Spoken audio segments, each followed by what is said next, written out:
Battalion, শিক্ষা বিভাগ আৰু গ্ৰেড 3, গ্ৰেড 4 টোটেল 22,000 এডভাৰটাইজ ওলাই গৈছে। বিপিআৰত 2 এদিনতে 1200 LP স্কুল শিক্ষকৰ নিযুক্তিৰ এডভাৰটাইজ ওলাব। অসমতো আৰু 10,000 ওলাব। আসাম টেট LP আৰু EP সকলৰ ৰিক্ৰুটমেণ্টৰ ক্ষেত্ৰত এই 2 এদিনতে ওলাব। মই কালি নে পৰহি ফাইলটো এপ্ৰুভ কৰি দিছোঁ।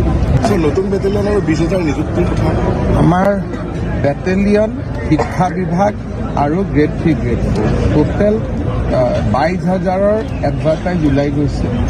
বিপিআৰত 2 এদিনতে 1200 LP স্কুল শিক্ষকৰ নিযুক্তিৰ এডভাৰটাইজ ওলাব। অসমতো আৰু 10,000 ওলাব। তাৰমানে টোটেল মিলি নতুন বছৰৰ পৰা আৰম্ভ হোৱা বছৰটোত আৰু 35,000 মান অসমৰ ডেকা ল'ৰাই চাকৰি পাব। ছাৰ গৌৰৱ গগৈ এতিয়ালৈকে প্ৰাৰ্থিত্ব বিচৰা নাই। এইবাৰ হাৰিব বুলি ভয় কৰিছে। ডাঙৰ নেতাই লাহে লাহে হাতীটো লাহে লাহে যায়। ডাঙৰ নেতা খাৰ্গে কি নাম কৈছে